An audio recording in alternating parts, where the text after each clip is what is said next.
Hi guys, I just wanted to go ahead and mention that I know in this video here I actually mentioned that it's been 1 week since the system of the Switch 2 released, and it's actually not been 2 weeks. It took me a while for me to actually go ahead and edit and upload this videos for you guys just because I've just been so busy with a lot of things happening. Even then, even though it's been an extra week since I actually did the recording of this video, the way how I feel about the system and everything has not changed. Everything that I'm going to mention is basically still the exact same way that I feel, and so it's still relevant again to how I feel. So yeah, just wanted to go ahead and just add this little bit of a disclaimer so that way you guys are aware of. But yeah, I know it's been 2 weeks.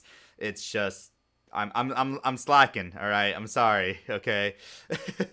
Nintendo Switch 2 now has been out for about almost a whole week or so, and I've been playing a lot of games on this, testing out a lot of classic Switch 1 games, and also just playing games that released on the system such as Mario Kart World, Cyberpunk 2077, and actually a brand new game that I've actually weirdly enough have been super into called Fantasy Life. And so I wanted to go ahead and basically, since it's been a whole week now that I've had this system, as you can see here, it's basically already decked out with my grips and everything that I have on it. But I just wanted to make a video just talking about some of the things that I love about this system comparing it to the Switch 1, some things that I actually dislike about the system, and as well as just some worries that I have for this system and just the future that it has. And so the very first thing that I want to go ahead and go through for you is let's go ahead and let's just go through all of the positives about the Nintendo Switch 2. So some of the things that I did like here was, or that I mentioned, is that the Joy-Con 2 controllers are big, analog sticks and buttons feel amazing, where they have such a beautiful, wonderful click to them. Just, you know, less effort of you to actually go ahead and push the buttons. Same goes with like the triggers and the bumpers and everything, and the analog sticks as well. At least when you're doing like kind of going in a circle around them, have this really nice kind of feeling where like it actually feels like a proper, like, you know, you're actually properly going in a circle. I don't, if you use the Joy-Con or have the Switch 2, I think you can actually fully understand with what I mean by this. It is so hard to actually explain through a video and not have you actually test it yourself, but it just, there's like a smoothness to it compared to the Switch 1 analog sticks. They just feel very premium, and again, they feel a lot bigger and just amazing to use here. The second thing that I went ahead and wrote down here is that the screen here on the Nintendo Switch 2, it's very beautiful LCD screen. It has a 120 hertz display, and it also it has a resolution of 1080p, and so it's very beautiful just seeing games like Super Mario Odyssey, The Legend of Zelda Tears of the Kingdom, and Breath of the Wild, even new games like Mario Kart World and Cyberpunk 2077, playing those games handheld mode, I mean, just look amazing and crisp. And I'm very happy that Nintendo went ahead and opted in for a 1080p screen. I know that a lot of people back then were kind of thinking that they're likely going to be sticking with the same 720p screen as the Switch 1, but I'm very happy they at least bumped that up to 1080p, and it honestly just shows and just looks a lot very beautiful and gorgeous depending on the games. Some classic Switch 1 games that you do actually go ahead and play that weren't actually focused or weren't getting like that next gen upgrade still look amazing here on this system, though some of them may actually still look a little bit more blurry, as they're still capped at that 720p resolution that the devs put into those specific games. So again, it varies between the original classic Switch 1 games, but even then, the games that did get a next-gen upgrade on this beautiful screen still look just fantastic. And continuing on with what I mentioned here with even playing in dock mode, that is the third thing that I put here, is that in dock it can display up to 4K with the help of AI upscaling, but sometimes depending on the game, sometimes it can be either just 1440p or even a little bit lower. I know with Cyberpunk 2077, I believe that when it is in docked mode, I believe it does 1080p in docked, and then at, I believe, 900 or 800p while in handheld mode. Correct me if I'm wrong on that, but I know with Cyberpunk 2077, it's just a massive game, so I'm not surprised that games like that take a lot more power and, you know, kind of more current gen games for sure are going to be having or showing a little bit of a lesser resolution. But games like Mario Kart World and Tears of the Kingdom and Breath of the Wild look just superb on this on playing on a 4K monitor essentially, and so I'm very happy that it can go ahead and do that. But that's one thing that I feel like Nintendo should have potentially put a little bit of an asterisk on, that is because some games, it's not really true full on 4K. It's basically thanks to the help of Nvidia's AI upscaling, is that what's able to actually go ahead and upscale those resolutions up to 4K. But yeah, nonetheless, it still looks gorgeous playing in dock mode on certain games. My fourth positive thing here that I do have to say about the Switch 2 is that it does have two Type-C ports. So you have two ways to connect a charger, either on top or on the bottom. So depending on how you're laying down in bed, for example, when I'm laying down in bed, sometimes I just have the system right here on my chest. And so sometimes just having that extra Type-C port being on top is really nice because I can just connect it to the top of it. And it's just not in my way at all, the cable at all. So I don't really have to worry about me bumping into the cable on my chest or me having to bend it or anything like that. It's just perfectly out of the way and just up there. And the same goes with, hopefully in the future we'll be seeing a lot more of unique accessories that will be functioning here for the Nintendo Switch 2. Currently, the only accessories that really do use that extra Type-C port, I would say, is the actual official Nintendo camera, or just cameras that Nintendo released. But hopefully in the future we see extra cool unique attachments from either third parties or Nintendo themselves. Yeah, just wanted to go ahead and mention that. But yeah, two Type-C ports is just always awesome. My fifth thing that I actually want to go ahead and mention here is that the system itself is very thin for how powerful and what, you know, the hardware and everything that it has there inside of it, for how beefy it is. It's actually very surprising that they were able to keep it at the exact same thinness of the Nintendo Switch 1. And so that is something that I was really wanted, or just was really hoping to see, was just kind of testing out to see the temperatures for the Nintendo Switch 2, where it would be, if it would overheat very easily, if it wouldn't overheat easily, just kind of stuff like that was just something that I was super interested in, and also just made me very worried prior to the Switch 2 releasing. But I'm happy to say that Nintendo, for keeping the thinness of that Switch 2, is very, very quiet and also just very, very cool. And overall, it's just very awesome to see that Nintendo were able to do that. And leading into my number 6 thing, like I mentioned, it is a pretty powerful device. Very surprising. Again, seeing games like Cyberpunk 2077, though granted not running as smoothly as, of course, as like it does on a PC, PS5, or even Xbox Series X. Basically, still playing this in dock mode. The way how I see this in a way is this is basically, while in docked, a Series S is power-wise, is kind of how I kind of see it for me personally. And then when you're playing on handheld mode, it's basically, I would say, a little bit more beefed up PS4, which is still something that I personally am very, very surprised that Nintendo were able to do in such a handheld kind of portable factor. Again, when I first was hearing about the Switch 2 and for Nintendo's next upcoming system, I honestly thought that they were actually going to at least keep it as a base PS4 as its most like powerful method of you to use it, aka it being in docked mode. I thought that power wise this was just going to be a PS4 level system, but no, I'm very happy that they were able to go ahead and beef it up quite a bit, thanks to the help, of course, with Nvidia and their partners and stuff, to make it seem like, you know, pretty beefy in the way of like a Series S. And for those of you that, you know, I am one of those people that also do clown on a Series S, is very worrisome, at least when it comes to the future of the Switch 2, which I will go ahead and mention that here later on in the video. But still, the fact that in a handheld portable like this, they were able to make it into such a powerful thing like that, it's just surprising to me. But again, I'll go into a little bit more depth by that later on the video when I get to my worried part. My seventh thing that I will go ahead and I have here written down is the mouse controls are awesome. And honestly, right now, currently, the main games that really seem to really take full advantage of the mouse controls is, of course, you're able to go ahead and use the mouse controls actually on the home menu screen of the Nintendo Switch 2, but also games like Fortnite support the mouse controls. Civilization 7 games will be supporting the mouse controls, so I'm very excited to see more games take advantage of that. Same goes with Cyberpunk 2077, also does support it. Forgot to mention that.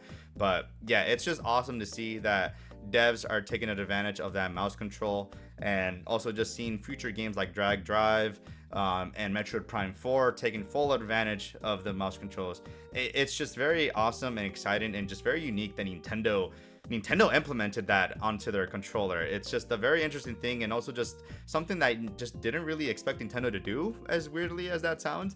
But overall, exciting future, and again, can't wait to see more games take advantage of it. My eighth thing that I have here is talking about the eShop actually, and the eShop here is very fast. It performs well, and you're actually able to go ahead and get in and get out of the eShop pretty quickly. I remember when the Switch 1 first released, going into the eShop wasn't really all that bad, but once they added more games and just more shovelware and stuff like that as well started getting added into the Switch 1 eShop, it just became overall awful to use. But seeing it now here on the Switch 2, it's very nice to see that it's just a smooth, super easy to get into and just navigate the system. Because I remember when I worked at customer service for Nintendo, I would actually be on a phone call with any form of customer or consumer that was using the system, and I was there kind of helping them to manage or go through the eShop itself. And I remember just kind of having that patient or that slow time, just kind of waiting for them to hopefully log into the damn thing, and again, it taking 30 seconds to minutes and stuff for them to get in. So I'm very happy that now again it's just a quick in and out. So hopefully it stays like that throughout the entire life cycle of the Switch 2, but only time will tell for now. For my ninth thing that I want to talk about is that I love the fact that the Switch 2 actually does support Switch 1 Pro controllers. So if you do have your original Pro controllers for your Switch 1 or even your normal Switch 1 Joy-Cons, they will actually go ahead and be able to be connected here and work on your Switch 2. Of course, in the Joy-Cons kind of sense though, the railings and stuff, there's no more rails. It's all on magnetic here on the Switch 2. So unfortunately, you cannot actually attach those Joy-Cons onto your Switch 2, but at least you're still able to go ahead and use them as like another extra controller method if you have extra controllers, or the grip controllers for the original Switch 1, and you can go ahead and just share those around for other people to use as those controllers. Same goes with the Pro 1 controllers or even third-party controllers. Like I have this right here, this Power 8 controller. I was actually using this yesterday, and actually I used this actually on to play Fortnite on the Switch 2, actually, funny enough. And what I can say is that it works flawlessly, and it's a joy to play, and also it's just a joy to know, and to know that my Switch 1 controllers that I own from back then work beautifully here on the Switch 2. So that is a big positive, though there is a caveat to it that I will go ahead and mention on my dislikes portion of the video, but again, at least the fact that they work here on the Switch 1 is a big positive. Now, talking about controllers here for my 10th thing, I want to go ahead and I want to talk about the Pro 2 controller for the Nintendo Switch 2. And so this controller, I would say, is very perfect. It's perfect, honestly. It's very the buttons don't feel as mushy or anything. They have a nice kind of click and response to them.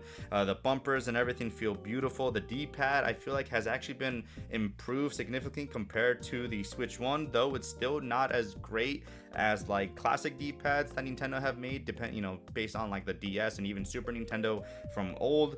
But it's still a really, really good controller, and the fact that these back buttons, the GL and GR buttons, are very kind of like pushed into the controller itself.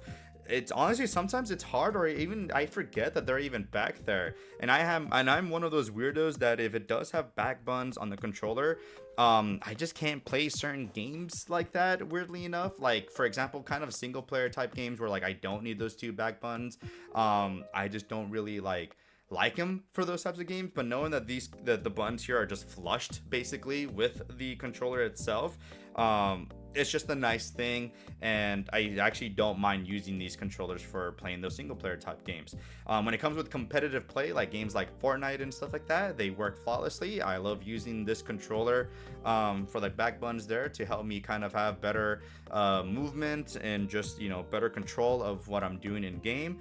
And so overall, the controller too, it's a big upgrade, I would say, compared to the Switch Pro 1 controller. Though there is one thing that I do have that I very, very dislike about this controller, but other than that, everything else is perfect. And again, that dislike thing, I'll go ahead and I'll talk about that on our dislike portion. Now, as I mentioned earlier, the Switch 2 itself is very thin, and so because of that, one of the main things that I was very worried about was going to be the fans on the Switch 2. I was very concerned about if it was going to overheat pretty easily, how loud and how quiet the fans are going to be. As somebody who has actually owned a Steam Deck and has used the device and everything to play games on that device, I can can tell that the fans on those on the Steam Deck can get pretty loud depending on certain games that you're playing on. But games here on like Cyberpunk 2077 here on the Switch 2, it's actually very, very quiet. It's not as loud or obnoxious or really get in the way of kind of you being worried about sleeping next to your significant other, and then your fans potentially waking them up because it's going crazy, like it sounds like a jet engine. Here on the Switch 2, they actually sound very quiet, and I'm very, very happy and glad to hear, and also of course know that that's the case here for the Switch 2. So again, that was one of my big worries and concerns coming to the Switch 2 releasing, and I'm very happy to say that yeah, the fans are just nothing really to worry about. And the last thing here that I have positive that I've written down here on my list are that the Joy-Cons attach magnetically onto the Switch 2, and they actually feel amazing to do so. They have such a nice, amazing click to them when you take them off and you put them back into the system itself. The Switch 2 here, if they do forcefully take it out, they can still go ahead and attach it, while on the Switch 1, since it was connected via railings, it's basically those railings would be broken and it would be basically done for your Switch 1. And I have received phone calls from working at Nintendo back then where I would get kids or customers calling in that their kid was being a little bit too hard on the device, and so because of that their railings were basically broken and they had to send those into Nintendo to go ahead and get those fixed. So it's a very overall, I would say, a positive change that they did it this way, so that way if kids are being really forceful with the device, they don't really have much to worry about, at least making the controllers not work. And that is basically it for all of my likes that I have here for the Switch 2. Now let's go ahead and let's get into some of the dislikes here. Some of the dislikes here, some of them I will say are kind of, sometimes could be just be a little bit of a personal issue that I just personally have with the system itself, or just even some of them might just be also little nitpicks here. But overall, it was really difficult for me to actually find quite a bit of negatives for the Switch 2, but I do have quite a bit here written down that I do want to go ahead and go over with you guys. Now, one of the dislikes that I do have here, the first thing that I want to talk about is the back panel on the Nintendo Switch 2 dock. It is the exact same back panel as for the Nintendo Switch OLED, which basically means if you actually go ahead and if you want to get access to the power port, the HDMI port, and the LAN cable, you actually have to go ahead and take out the entire back panel. While on the original Nintendo Switch 1, it was just basically a little kind of clamshell kind of thing. If you were actually to take out the back panel, it will still be, at least on the bottom of it, still connected to the dock itself.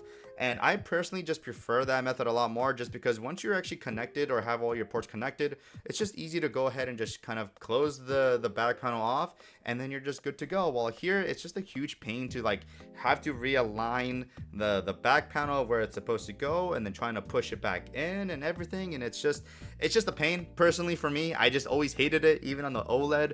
It was one of the many things that I dislike that I'm very upset that is back here on the Switch 2. So hopefully if they do a revision of the Switch 2 later on a couple years in the future, I'm hoping that they actually revert back to the Switch 1, which is again actually make the back panel still connected to the dock itself. So it's just a way of ease of access and just easier for people to be able to move around the dock from their home, and just basically get access into the ports immediately and just close it instantly. Now, talking about the Pro Controller once again, the negative that I do have for this is the analog sticks themselves. So the analog sticks, the way when it comes to the grip of it is at the very edge of the controller itself, kind of in the same vein as like an Xbox One Series S and X controller.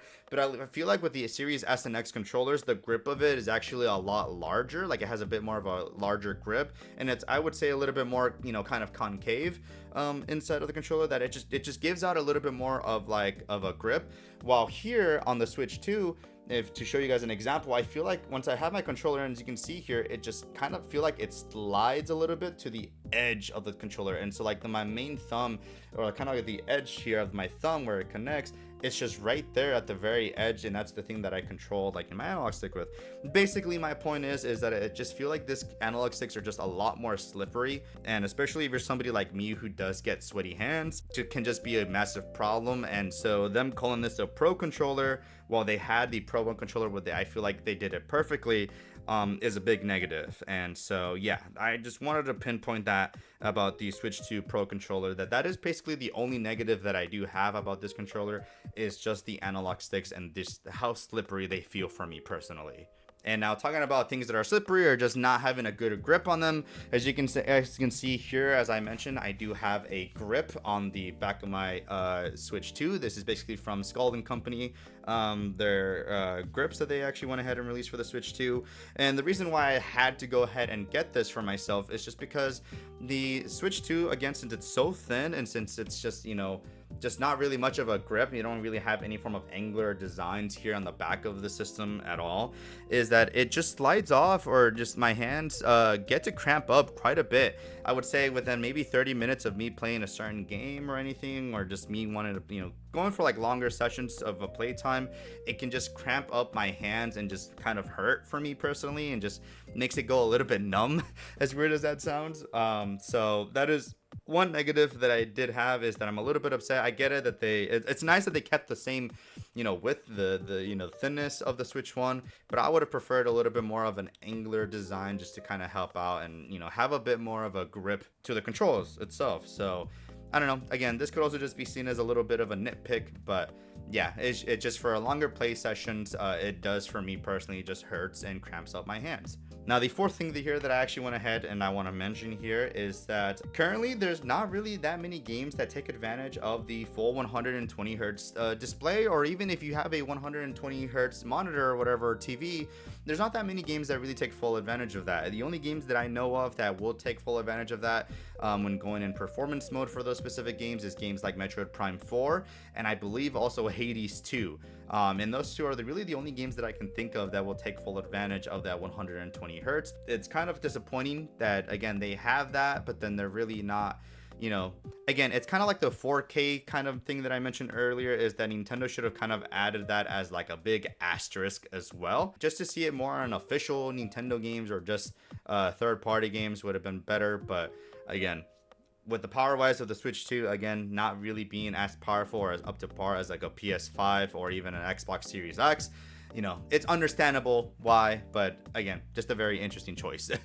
And now this one for my number 5th choice here that I do want to go ahead and mention, and again, this is just more so of a personal thing for me, is that there are quite a bit of lack of games at launch here. Really, the only games that I'm personally going through and playing, or have been playing a lot of here on my Switch 2, has either been The Legend of Zelda Breath of the Wild, Fortnite, and a bit of Cyberpunk 2077, and the new big one for me that I've been putting a lot of hours in is Fantasy Life I, The Girl Who Steals Time. So those are the only games that I really have been really playing on my Switch 2. Most of those games are games that I have already owned in other systems or have played in other systems. Really, the only main big game that I'm playing here that actually is exclusive to the Switch 2 in a way, I guess, that I'm playing on, is Fantasy Life I and Mario Kart World, I guess, a little bit here and there. But yeah, I don't know. It just seems very, very lackluster. And I mean, thankfully, at least with Fantasy Life, I feel like since I was able to discover this game, I for sure feel like it will hold me until Donkey Kong Bonanza releases next month. Honestly, the only reason why I actually purchased a Nintendo Switch 2, if you guys are asking, then if there was no games for it that I was interested in playing, it's just to, of course, get access to those upgrades like Breath of the Wild and Tears of the Kingdom as well, but also just because I know for a fact that once Metroid Prime 4 comes out later this year, since the Switch 2 is popping off and getting very popular, and of course scalpers now being a thing, I feel like if I don't get a system, or attempt to get the system right now here at launch, then I will likely not have a system then when Metroid Prime 4 releases. And so that is kind of my number one overall hype game. That for me is a system seller game for me, Metroid Prime 4. And so because of that, I just felt like I had to get the system just for that game. I know that might sound crazy to some of y'all, but hey, again, a big Metroid fanboy here, so I just had to get the system just for that. Another thing, going back to the controllers that I want to talk about, that is a negative that I have here, or something that I dislike, is, like I mentioned, you can use your Pro 1 controllers and your Joy-Con controllers on the Switch 2, but the negative thing about them is that you cannot use those controllers to actually sleep or wake up the system itself. So you're unable to wake up the system using those controllers, which I don't know. I'm not a hardware expert or nothing like that. I don't know if it's maybe something to do with the hardware that they use or a different form of Bluetooth connectivity that they are using here for the Switch 2, but it just seems very odd and weird that you just are not able to wake up the system using those classic controllers. Honestly, personally, I feel like it was probably something to do with Nintendo just being greedy and just not wanting to actually take advantage of that thing. And so yeah, I wouldn't be surprised if it was just a choice by Nintendo to force people to actually want to purchase the Pro 2 controller and the Joy-Cons 2. Just very disappointing that the Switch 1 Pro controllers do not work here on the Switch 2 to wake it up. And now the very last thing here that I have on my dislikes is the fact that there's only two themes, the exact same as the Switch 1. There's only the black and white themes for the Switch 2. There are rumors that potentially we might be getting actual like themes, custom themes and stuff like that from certain games and stuff for us to use our platinum points. But again, this is all just rumored, nothing to be actual facts or true coming to the system. But hopefully those rumors do become true, because I'm sick and tired of just seeing the same old black and white backgrounds. It would be awesome, kind of like the 3DS, seeing like custom Legend of Zelda themes, or you know, themes of just many other different types of games. And so hopefully that is something that we do see in the future for the Switch 2. Who knows? Hopefully here on the Switch 2 we're able to go ahead and see that here later on. And that is basically all of my likes and dislikes for the Nintendo Switch 2. Now, I want to go ahead and go over some of the things that I am very worried about when it comes to the Switch 2.